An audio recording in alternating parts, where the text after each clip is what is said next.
Le sport, c'est mon dada. Je suis donc particulièrement heureux que ce nouveau quart d'heure grégorien y soit consacré.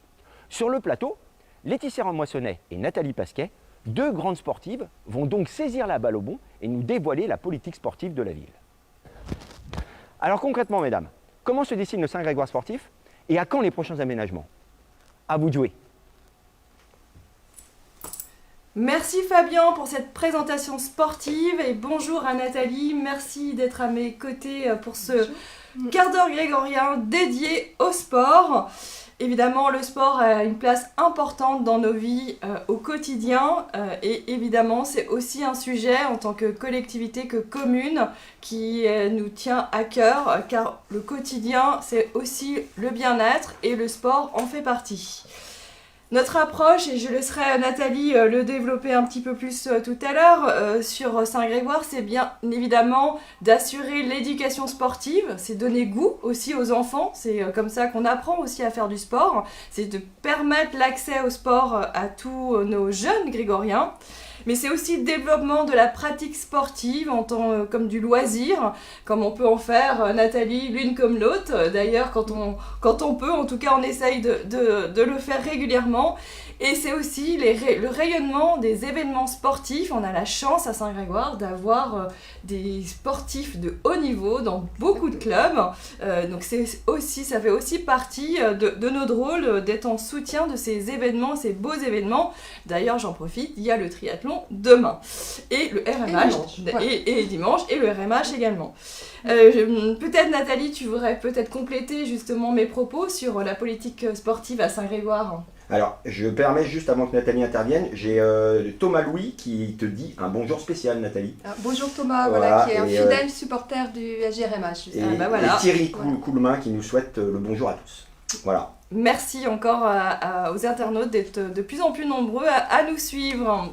Nathalie, alors, qu'est-ce que le sport à Saint-Grégoire ? Alors on a la chance à Saint-Grégoire d'avoir une école municipale des sports dynamique et un monde associatif sportif très développé avec 25 associations qui nous permettent déjà largement de remplir les objectifs que tu as cités, Laetitia. Et de ce fait, nos équipements sont aujourd'hui utilisés non-stop, de 8h à 22h tous les jours, d'où la nécessité de s'intéresser donc au développement des équipements de la commune. Merci Nathalie, et effectivement on va parler des équipements sportifs, la nécessité de ce développement. On va lancer la première série de questions.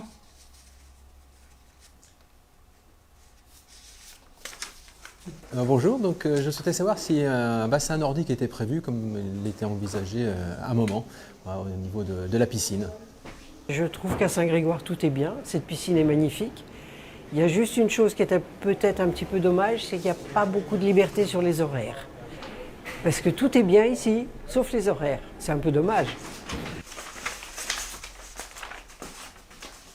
Alors effectivement le bassin nordique, sans revenir évidemment sur l'épisode de la piscine, pour les plus anciens d'entre nous sauront de quoi je parle. Évidemment que la piscine est un équipement important pour la commune et l'objectif, en tout cas l'objectif on s'était fixé en premier lieu, c'est bien l'accès aussi à l'apprentissage de la natation pour nos enfants, puisqu'on n'avait pas la capacité de faire l'apprentissage de la piscine à nos enfants, d'où la construction de cette piscine. Maintenant, effectivement, se pose la question, en tout cas nous est posée la question de ce bassin nordique. Moi j'ai envie de dire que ce bassin nordique déjà aujourd'hui sur les premiers chiffrages budgétaires s'élève entre 2,5 millions et 3 millions, voire 3,5 millions. Donc c'est vrai que c'est un budget qui est important, qui ne répond pas forcément non plus en termes d'équipement à un besoin, et on va en reparler sur les autres besoins en matière d'équipement sportif sur la commune.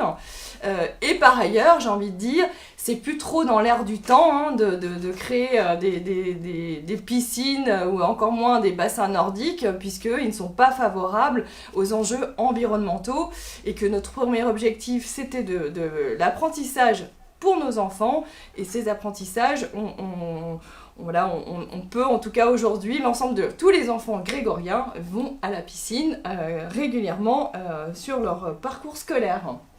Peut-être Nathalie, tu veux peut-être rajouter quelque chose sur cette piscine? Oui, c'est pour dire aussi que le rayonnement d'une piscine, c'est pas seulement la commune. Et on doit aussi gérer en fonction de ce qui se passe un petit peu autour de nous. Donc aujourd'hui, on sait qu'il y a un équipement qui est en construction à passer et également un équipement qui est en rénovation à Villejean. Donc je pense qu'avant toute décision, il sera sage d'attendre de voir un petit peu l'impact de ces nouvelles constructions sur la fréquentation du Spadium. Oui, tu as raison de le rappeler. C'est vrai que c'était un des sujets à l'époque quand on avait pris la décision de réaliser cette piscine. Il y avait une insuffisance d'équipement. Aujourd'hui, on n'est plus dans cette configuration-là. Et comme on l'a déjà dit sur d'autres sujets, alors on fait partie d'un bassin de vie et on doit en prendre en compte évidemment les autres équipements. Peut-être aussi pour répondre à une des questions sur les horaires. Alors, cet équipement piscine a été établi sur un modèle économique qui équilibre finalement le fait de permettre aux enfants d'apprendre à nager, d'avoir des activités commerciales au sens aquagym, aquatonique, etc. et des entrées libres, ce qu'on appelle les entrées libres, donc les entrées pour chacun d'entre nous hors activité. Aujourd'hui, cette piscine a été construite avec cet équilibre et 9 ans après, puisqu'elle a été inaugurée en septembre 2014, si mes souvenirs sont bons, on se rend compte qu'on est bien au petit équilibre et qu'on ne voulait pas faire peser sur le contribuable la construction de cette piscine. Et elle est équilibrée avec un système assez judicieux en termes d'activité, puisqu'on a 400 000 entrées activités à type aquagym et 1 million d'entrées libres. Et Nathalie, je te laisserai sans doute compléter sur l'amplitude des créneaux, mais en tout cas aujourd'hui, on a un équipement qui permet l'apprentissage pour les enfants et en même temps l'entrée d'accès libre et pour ceux qui veulent faire de l'activité aquagym, elles le peuvent aussi par les cours d'aquatonique aquagym. Juste avant, Nathalie, j'ai une question de Thomas Louis qui veut connaître les travaux de rénovation de la salle de l'Arrêt Coquet. On va en parler. Ça va venir après. Juste après. Et on a cette question de Sophie Saint-Omer qui parle des abords de Spadium et de la salle de sport de l'Arrêt Coquet. On va en parler également. On parlera ça. Voilà. Merci à tous les deux. Effectivement, c'est un des sujets, c'est une des grandes questions, c'est l'Arrêt Coquet et les abords, mais on en reparle juste après. Merci encore pour les questions. Nathalie, peut-être sur la piscine, sur la fréquentation de la piscine, ouais. Effectivement, on peut quand même rappeler que le Spadium est ouvert pour le grand public tous les jours, alors pas toute la journée, mais sur la semaine, ça représente quand même un total de 35 heures qui sont ouverts au grand public. On a en journée également des horaires qui sont dédiés aux scolaires, puisque comme tu l'as dit Laetitia, nos jeunes scolarisés à Saint-Grégoire vont plusieurs fois dans leur parcours scolaire en apprentissage piscine. Donc ça, c'est assez rare quand même de pouvoir aller 5-6 fois sur un parcours scolaire primaire à la piscine. Ça devrait pas être rare, mais ça l'est. Ça l'est, voilà, de fait. Donc, voilà. Et puis, on a aussi une AS natation au collège, donc il y a quand même beaucoup de fréquentation des jeunes à la piscine. Et aussi quelques créneaux associatifs. C'est vrai. Et on rappelle aussi que le Spadium est ouvert largement au public pendant les vacances scolaires, avec des animations à visée du jeune public particulièrement. Donc il n'y a pas d'interruption pendant les vacances. Le Spadium est ouvert tout l'été et pendant les vacances scolaires, ça représente 30 à 40% des périodes de l'année, finalement, les vacances, les périodes non scolaires. Donc quand même une large place qui est réservée aux familles et au grand public. Merci Nathalie. Du coup, on ne fait pas que de la natation à Saint-Grégoire, puisqu'on a aussi la question, je vais te laisser répondre, pour la GR, sur les hauteurs du COSEC.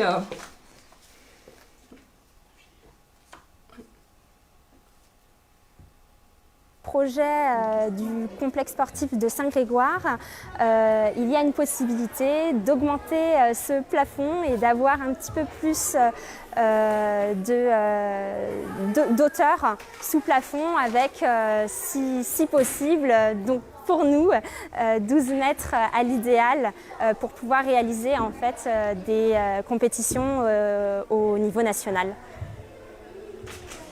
Cette salle, qu'est-ce qu'elle va devenir, cet ensemble, dans un premier temps, et puis dans un deuxième temps, la nouvelle salle pour qui elle est prévue. Voilà. Bonjour, Ce serait pour savoir, j'avais une petite question, si on pourrait changer les poteaux de volet de la salle du COSEC, ce qui commence à se faire un peu vieux. Et il y a certaines personnes qui se sont blessées avec, et ce serait pas mal de les changer, s'il vous plaît. Merci. Bonjour, je voulais savoir où en était le projet d'extension de la Ricoquet.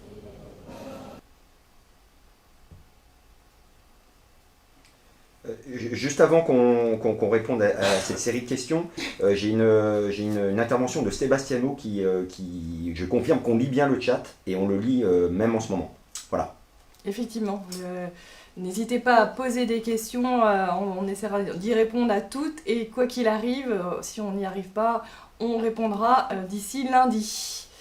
Nathalie, alors du coup, 9 mètres ou 12 mètres, Nathalie? Alors, 12 mètres, c'est effectivement la hauteur qui est demandée pour l'AGR en compétition nationale. Mais c'est vrai que pour les compétitions nationales, c'est pas seulement la hauteur, c'est aussi des capacités d'accueil de salles qu'on ne sera pas capable d'atteindre. Faut être raisonnable. Donc, ce qu'on cherche, c'est avoir un équilibre entre l'utilité et le coût d'un tel équipement. Donc on est parti sur une hauteur de 9 mètres qui est déjà un gain de près de 2 mètres par rapport à l'existant actuel de la salle bleue et qui permet de répondre aux exigences fédérales, notamment du badminton, du volley. Donc c'est une hauteur qui est largement demandée et nécessaire même pour les compétitions. Voilà. Donc il faut faire un peu aussi comme on fait avec le judo, c'est-à-dire un équipement qui est dédié à l'entraînement et qui fonctionne très bien. Et pour les compétitions, on peut aller dans un autre équipement pour faire le judo fait ses entraînements au dojo et va à la Ricoquet pour faire ses gros tournois. Parce que les exigences ne sont remplies qu'à la Ricoquet. On peut imaginer, les équipements ne sont pas dédiés à une asso, sont mutualisables. Donc on peut imaginer pour des événements spéciaux, on puisse se délocaliser également. Oui, tu as raison de le dire. Je pense que c'est important aujourd'hui de pouvoir aussi mutualiser. On a la chance, et on va y revenir justement, d'avoir déjà 2 espaces, on va dire sportifs, en tout cas 2 pôles, un au COSEC, un à la Ricoquet. Donc c'est de pouvoir déjà optimiser un maximum, et je crois que tu le fais très bien, et avec les services et les associations qui sont... Souvent, on est aussi occupé de 8h à quand même très tard le soir, donc ça c'est plutôt une bonne nouvelle, j'ai envie de dire. Mais qu'on ne peut pas non plus forcément répondre à toutes les exigences de tous les sports et toutes les fédés, mais en tout cas on essaye de permettre l'accès aux loisirs et au développement sportif. Je voulais revenir du coup sur la question sur le COSEC et d'abord rassurer tout le monde. Oui, le COSEC va être rénové, il ne sera pas rasé comme j'ai pu l'entendre dans la commune, bien au contraire. Et en fait, c'est aujourd'hui là, avec Nathalie, on va y revenir sur la Ricoquet, mais toute cette stratégie, elle a été travaillée depuis 2012, 2013, 2015 avec une étude des schémas directeurs des équipements sportifs. Et dans cette étude, bien évidemment, il y avait toute sa place pour le COSEC. L'objectif est de pouvoir rénover le COSEC aux environs du 2e semestre 2027, en démarrage et livraison en 2029. Avec un enjeu important qui est la continuité d'activité. Donc c'est pour ça qu'on n'enclenche pas tous les travaux en même temps. Et pour s'assurer, et Fabien sera celui qui s'assurera de cette continuité d'activité pour nos associations, de pouvoir avoir un lieu pour assurer les cours sans qu'il y ait de rupture d'activité, d'où cette période de rénovation sur le COSEC en 2027-2029. Je vais laisser donner le détail du coup de cette rénovation, de qu'est-ce qui va bouger sur le COSEC, Nathalie. Merci Laetitia. Donc effectivement, il va y avoir beaucoup de travaux au COSEC. Alors ce qu'il faut dire, c'est qu'on va garder quand même la salle H et H' dans leur configuration actuelle. Par contre, on va transformer l'actuelle salle parquet en salle plutôt dédiée aux activités de danse et de gym douce, on va dire avec des pieds propres, on va l'appeler comme ça. Et puis, on va agrandir le dojo. Alors pour ça, on va le déplacer. Mais le COSEC va s'agrandir sans vraiment s'étaler. On va utiliser en fait tous les décrochés et les dents creuses pour créer de nouveaux équipements. Donc le COSEC, le dojo, il va légèrement empiéter sur la partie studio du local jeune actuel, qui devra elle-même être un petit peu reconfigurée, mais à la marge, on va dire. Et puis on aura donc le réemploi de l'espace entre les deux salles H et H'. C'est vrai qu'il y a un vide là. Voilà, il y a une espèce de no man's land, voilà, qui sert de temps en temps à faire un barbecue quand il y a un événement, mais sinon il ne sert pas beaucoup, donc on peut penser qu'on peut l'optimiser. Et donc on pourra installer dans cet espace un espace de convivialité amélioré, des espaces de rangement, des zones de bureaux pour que les éducateurs puissent travailler dans leur moment un peu creux entre deux entraînements ou pour faire des inscriptions ou du travail de préparation des compétitions. Donc ça, c'est très demandé. Et aussi des espaces de rangement, parce qu'on en manque aujourd'hui cruellement. Et notamment des espaces de rangement qui pourraient être accessibles de l'extérieur sans avoir besoin de rentrer dans le gymnase pour des associations qui sont sportives mais qui ne sont pas consommatrices d'équipements couverts. Mais qui ont aussi besoin d'espaces de rangement. Voilà. Tant qu'on est sur le COSEC, j'ai une question d'un internaute qui demande si ce sera possible d'ouvrir une association de Kwan-Kido à Saint-Grégoire. C'est-à-dire, il a entendu parler du dojo, évidemment. Voilà. Donc j'ai cette question-là. Alors, je te laisserai peut-être répondre techniquement, mais évidemment que, comme pour la culture, le sport, c'est pareil, c'est qu'on ne peut pas... Toutes les communes ne peuvent pas avoir tous les sports sur leur commune, donc évidemment qu'on aura une réflexion avec aussi les communes avoisinantes. Est-ce qu'il y a ce type d'activité? J'en sais rien, donc l'idée c'est de pouvoir aussi avoir de la coopération avec Béton, avec Champy, Cesson, etc. Pour que chacun puisse exercer le sport qu'il a envie d'exercer. Je pense que c'est important qu'on soit à moins de un quart d'heure, 20 minutes de l'endroit où on fait du sport, et à la fois on sait que nous, communes, nous ne pouvons plus assumer tous les sports sur l'ensemble des communes. Donc merci en tout cas pour la question, et Nathalie, si tu veux compléter, avec plaisir. Voilà, je dirais qu'aujourd'hui on a deux associations qui sont utilisatrices du dojo. On a le karaté et le judo. Et de fait, elles utilisent déjà l'intégralité des créneaux disponibles en soirée tout au moins. Voilà, le dojo est également utilisé par les scolaires un petit peu en journée, mais voilà. Donc à étudier, mais c'est vrai que c'est un peu compliqué, quoi. Il y avait une question aussi sur les poteaux du volet, Nathalie. Là, je vais te laisser répondre parce que là, c'est très pratico-pratique. On est dans le concret. Hein. Voilà, le quotidien d'un élu au sport, c'est également beaucoup de régler des problèmes d'infrastructure et de matériel sportif. Et je t'en remercie tous les jours de ce soutien. En ce qui concerne cet équipement précis, je vais être transparente, j'étais pas au courant. Donc voilà, j'ai pas pu le traiter. Voilà. J'ai pas pu le traiter jusqu'à présent. Mais je vais dire que pour les poteaux de volley, on va faire comme on a fait pour les buts rétractables de hand qu'on a mis au COSEC il n'y a pas très longtemps, ou comme les paniers de basket. Hein, s'il y a des basketteurs là, on est en train de traiter le problème. Donc on fera pareil pour les poteaux de volley, c'est-à-dire qu'on ne va pas attendre 2027 la rénovation du COSEC pour s'intéresser au problème. On s'assurera que chacun puisse pratiquer le sport en toute sécurité dans tous nos équipements en attendant la rénovation. Donc on peut l'inscrire bien sûr dans un prochain budget d'investissement sans problème. Matériel. Voilà. Et justement, peut-être pour continuer donc on a parlé du COSEC, ce que je disais tout à l'heure, on a la chance sur cette commune d'avoir 2 pôles sportifs finalement, donc il y a la question qui nous est souvent posée sur l'extension de l'Haricot-Quai.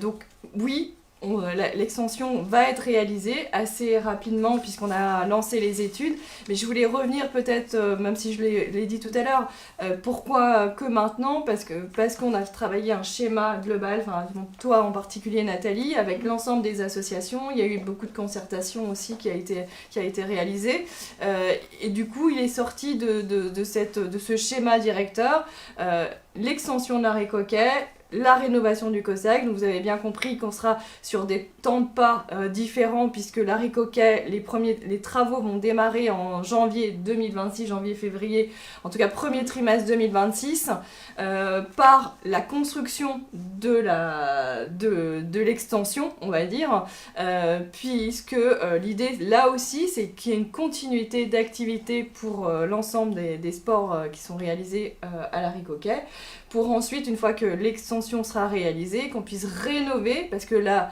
c'est aussi notre responsabilité de pouvoir assurer le maintien des équipements dans un bon usage et donc d'assurer rapidement, finalement, la remise à niveau, même si Larry Coquet, par rapport au COSEC, on peut dire que, voilà, mais il n'empêche voilà, c'est notre rôle aussi, notre responsabilité de maintenir ces équipements sportifs. Peut-être Nathalie, tu peux en dire un peu plus sur la configuration et comment sont établis les éléments. J'interviens juste avant, juste pour bien préciser aux internautes qu'on va répondre à toutes les questions qui sont posées actuellement. Donc, ne vous inquiétez pas, je vois qu'il y a pas mal de questions qui ne concernent pas Larry Coquet ou le COSEC, mais ça va être l'occasion tout à l'heure de répondre, ne vous inquiétez pas pour ça. Voilà, c'était juste pour intervenir là-dessus.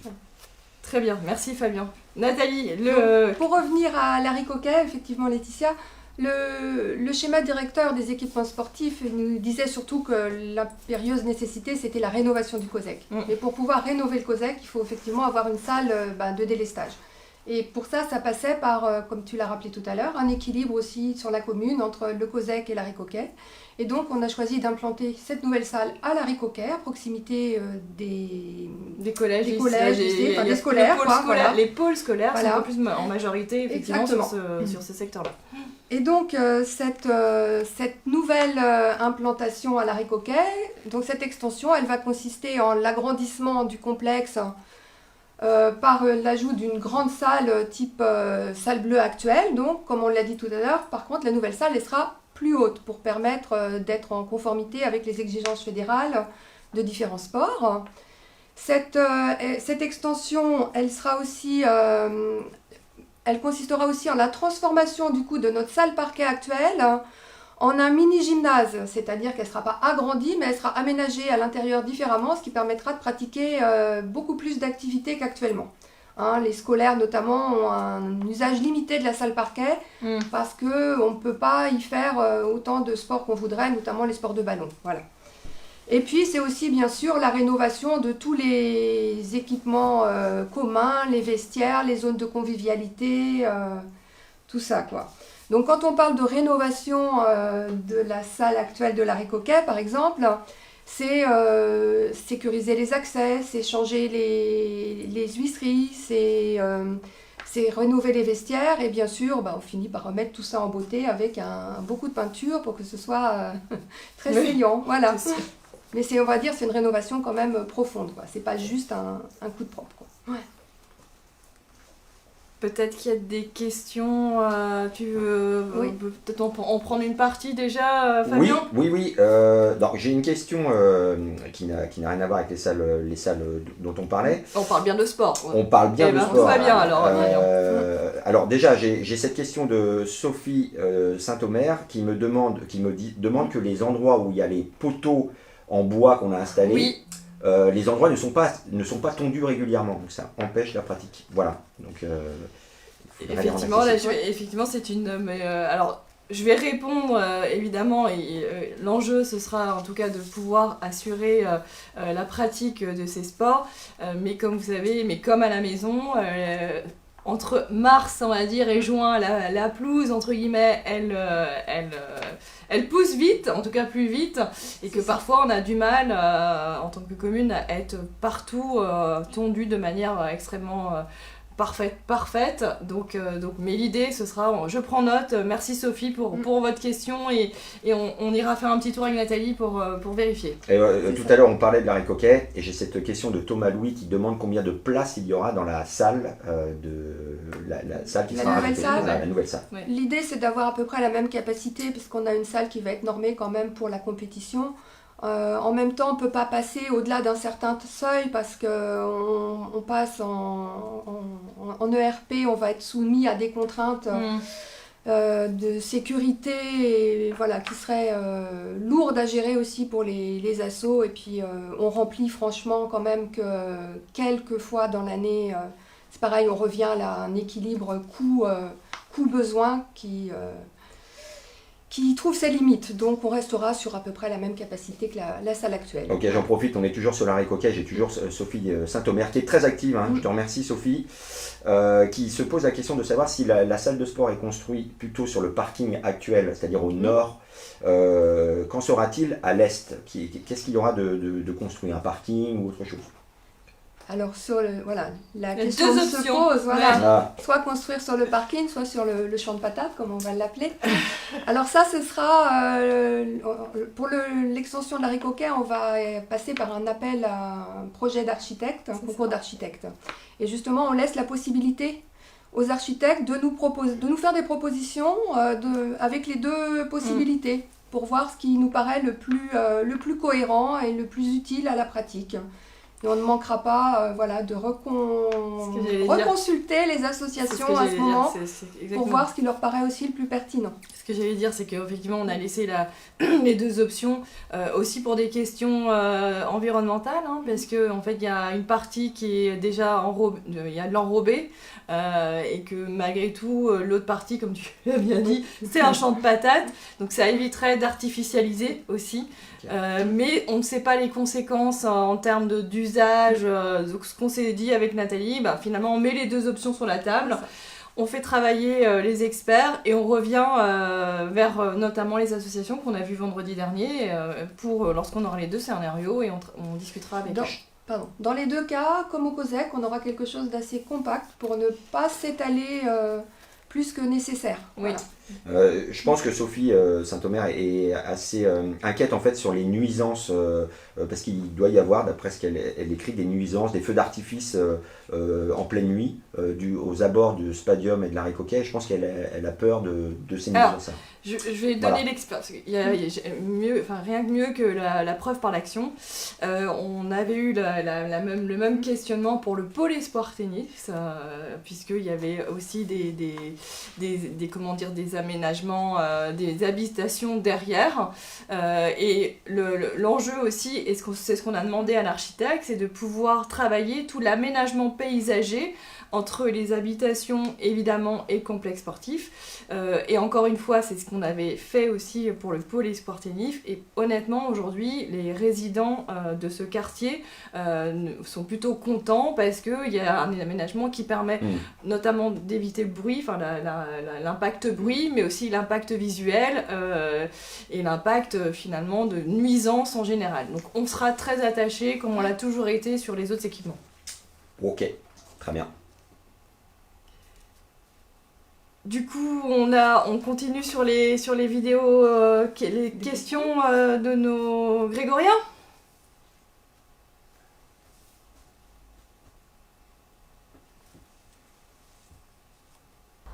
Bonjour Madame la maire, je souhaiterais savoir si vous projetez, en association bien sûr avec le club de tennis, de créer des cours de padel, que ce soit en extérieur ou en intérieur, puisque c'est un sport vraiment en vogue. Voilà, je vous remercie.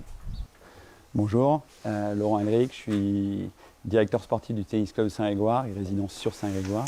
Je voudrais tout d'abord remercier la commune pour les infrastructures dans lesquelles on pratique, nous aujourd'hui, le tennis et dans lesquelles nous on travaille en tant que salariés. Et je voudrais également poser la question suivante. Pour les années à venir, quelle est la politique de développement des équipements sportifs sur la commune, autour de l'urban ou autour de d'autres pratiques? Merci de votre réponse. Nathalie, je crois que c'est deux bonnes questions pour toi. Est-ce qu'on va faire un paddle sur Saint-Grégoire et tout ce qui est en lien aussi, très en vogue en ce moment, l'urban sport. Je vais te laisser répondre à ces deux questions et merci encore pour ces Grégoriens de nous avoir posé ces questions très à la mode, on va dire. Exactement, on est vraiment dans l'air du temps, donc Roland Garros commence et on se pose la question effectivement là de savoir si on est intéressé par le padel. Alors le padel, est-ce que c'est effectivement un effet de mode ou une lame de fond? C'est une vraie question. Alors l'Espagne a largement répondu, par exemple, ils sont très très en avance sur le développement du padel, ça a complètement supplanté le tennis. Savoir aujourd'hui que le padel se développe beaucoup par la reconversion d'anciens terrains de tennis en fait en padel. Hein, ça occupe moins de terrain, ça a moins de foncier, c'est un modèle qui est économiquement plus rentable et qui est d'ailleurs largement pris par le privé. Donc on a sur le padel, c'est un peu comme pour le foot, le soccer et le football, quoi. Donc aujourd'hui, se poser la question d'un padel à Saint-Grégoire, c'est aussi savoir est-ce que nos 900 adhérents du tennis club grégorien ont encore envie de pratiquer le tennis, hein. Donc on a 900 adhérents, on a des bons compétiteurs.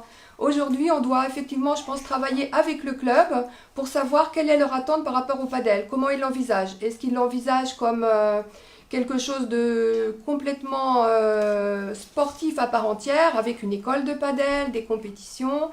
Est-ce que c'est plutôt du plus avec un sport loisir complémentaire qu'il faudrait implanter à Saint-Grégoire? Donc en fonction de la réponse qu'on aura aussi, enfin de la réponse des projets qu'on va pouvoir travailler avec le club, l'offre soit transformée, par exemple les salles Cadieux au Giraud, une des deux salles pourrait être transformée en padel, mais ça voudrait dire moins d'offres de tennis. Ou alors ça peut être aussi, si on s'oriente plus vers du loisir, ça peut être avoir un équipement extérieur couvert, mais beaucoup plus léger, quoi. Voilà. Merci Nathalie. Je te laisse répondre sur l'urban sport aussi, qui aussi quelque chose en vogue. Exactement. Mais à la fois, moi ce que je trouve intéressant, c'est ça reboucle un peu avec la question, je crois, de Sophie tout à l'heure. On peut plus faire tous les sports sur la commune, et ça peut être aussi un peu une nouvelle offre finalement, d'avoir un peu du sport qu'on peut mettre avec des kits entre guillemets. Alors je m'exprime très mal parce que je suis moins professionnelle que toi, Nathalie, mais en tout cas de pouvoir exercer un sport un peu n'importe où. Ça peut être à l'Haricot-Quai, enfin près de l'Haricot-Quai, ça peut être en bas près du canal, ça peut être à Maison Blanche, etc. C'est aussi une alternative qui nous paraît intéressant, qu'il faudra qu'on explore. Et justement, ça recoupe la question de Sébastiano qu'il trouve qu'il y a moins d'aires de jeu de disponibles pour aller jouer au ballon avec ses enfants, par exemple. Voilà. Alors on a déjà des équipements en libre accès qui sont concentrés effectivement sur la zone Robinson. On a un skatepark, on a un city stade, on a également une aire de street workout. On a une tyrolienne qui est bien aussi bien jeune, voilà. Et tous ces équipements, effectivement, l'avantage c'est d'être en accès libre, c'est en complément du sport fédéral. Il ne faut pas que ça le remplace complètement non plus, parce qu'il y a quand même toujours la plus-value de l'éducateur, moi je pense, qui est importante. Pas Fabien qui va me contredire, je pense. Voilà. Mais donc il y a les éléments qui existent déjà, il y a ceux qui sont en cours. Vous avez vu peut-être des travaux démarrer dans la cour de l'école Paul-Émile Victor. Donc la rénovation de la cour de Paul-Émile Victor, elle a été pensée pour que l'équipement soit mutualisé. Donc là, on aura pareil des paniers de basket en accès libre, et notamment en dehors des heures scolaires, bien sûr, la mutualisation elle se fait entre temps scolaire et temps non scolaire. Et on parle urbain, donc là on aura aussi une aire de basket 3-3 qui doit répondre à la demande des jeunes de pouvoir pratiquer comme ça entre potes, quoi, un petit basket quand ils en ont envie en proximité. Mais j'allais dire, l'urban, c'est les équipements, mais ça peut être aussi de la politique sportive. Comme tu le disais, c'est assez simple. On prend un petit kit d'animation, on peut faire de l'urban tennis, du air badminton, et on peut se déplacer sur différents sites de la commune avec un animateur pour faire découvrir une petite initiation sportive sans gros investissements matériels et mise en place difficile. Donc ça fait aussi partie de ce qu'on appelle l'urban. Et pour la politique urbaine, je pense qu'on peut aussi s'appuyer, comme on le fait, avec notamment les jeunes du Conseil consultatif des jeunes, qui nous ont proposé l'année dernière une première journée Urban Grégoire pour découvrir justement les sports de glisse, les sports urbains.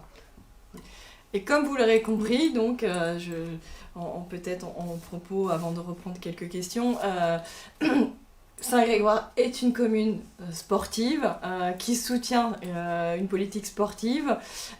Juste pour donner quelques chiffres, je pense que c'est aussi important d'avoir ces éléments-là. On investit on a investi, en plus on va investir entre 2008 et 2028 25 millions sur le sport, c'est-à-dire 1 million par an hein, à peu près.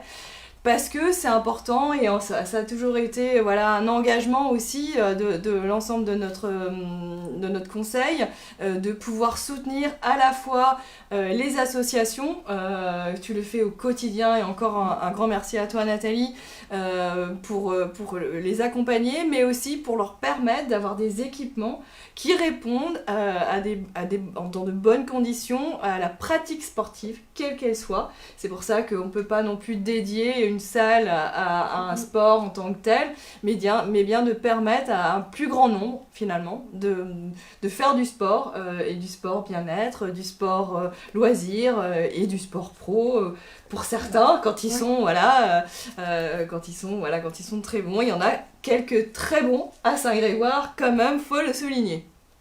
Fabien, du coup, il y a sans doute quelques... Oui, j'ai une question d'Olivier Poulet, que je salue, qui nous demande si le futur mini-gymnase gardera le marquage au sol pour l'escrime. Ça, c'est une réponse pour toi. Voilà. On n'a pas exactement encore arrêté l'affectation de chaque salle à chaque asso. On est encore en train de travailler sur la question, mais on ne manquera pas en tout cas de revenir vers chaque asso. Donc effectivement, l'escrime ne sera pas oublié, Olivier, je te rassure. Et nous aurons à cœur de favoriser la pratique de l'escrime loisir, de l'escrime santé, parce qu'on a aussi un gros enjeu sur les pratiques santé. L'escrime a été pionnière en la matière il y a déjà 7 ou 8 ans. Et donc on continuera de travailler pour que nos jeunes puissent pratiquer l'escrime à Saint-Grégoire. Et nos moins jeunes. Et nos moins jeunes. Et j'ai une dernière question qui n'a absolument rien à voir avec les salles. C'est une question de Sophie Saint-Omer concernant les gens qui courent régulièrement sur les berges du canal. Est-il question de bitumer? Je pense avoir la réponse, mais voilà. Alors... pas notre compétence, je dirais déjà, les berges du canal, voilà. Non, c'est effectivement, c'est la compétence de la région. Pour autant, et toi, tu dois courir aussi, Nathalie, comme moi, au bord du canal. On le souhaite pas, parce que pour les coureurs, évidemment, que c'est pas agréable et que c'est bien agréable d'avoir ce halage aujourd'hui. Donc non, et voilà, si la région avait l'ambition de le faire, en tout cas, vous tracassez pas parce que on sait de quoi vous parlez. On ne veut pas du bitume non plus sur le canal. J'ai une dernière question qui vient d'arriver de Cédric Duval. Ça va être l'occasion justement de clarifier les choses concernant la piste d'athlétisme qui demande pourquoi elle n'est pas en libre accès comme c'est le cas à Béton. Alors la piste d'athlé, elle n'est pas en libre accès parce que si on la mettait en libre accès, on donne accès de fait au terrain de foot. Le recul au poteau de corner nécessite que l'équipement ne peut pas être fermé à cet endroit-là. Et donc quand on ouvre la piste d'athlé, on ouvre en fait l'intégralité de l'équipement. Vu la valeur de l'équipement, c'est un peu difficile de l'avoir en accès libre. Je rappelle qu'il est quand même ouvert donc, aux associations, course à pied, courir à Saint-Grégoire et triathlon, et également aux scolaires. Après, voilà, à nous d'être innovants aussi et de trouver des modalités régulières ou ponctuelles de pouvoir l'ouvrir au plus grand nombre. Voilà. Je n'ai plus d'autres questions, de mon côté en tout cas. Eh bien écoutez, merci, évidemment merci à tous nos internautes ce soir pour nous avoir suivis. Ça fait toujours, c'est toujours agréable d'avoir nombre de personnes qui se connectent au gré des minutes qui passent. Merci évidemment Nathalie pour tout ce que tu fais tous les jours en matière de sport. Merci à Fabien également, parce qu'en plus aujourd'hui, c'est quand même ton thème de prédilection. Et t'as vu mon niveau au tennis. Mais, oui, effectivement, il faudra que tu nous entraînes, tu vois, que tu le fasses aussi. Il y a du boulot. Mais en tout cas, merci au service. Et merci aussi à l'ensemble des services qui permettent la diffusion de ce quart d'heure grégorien. Et je vous dis au prochain vendredi dans un mois pour le prochain quart d'heure grégorien sur un nouveau thème. Merci à tous, à très vite.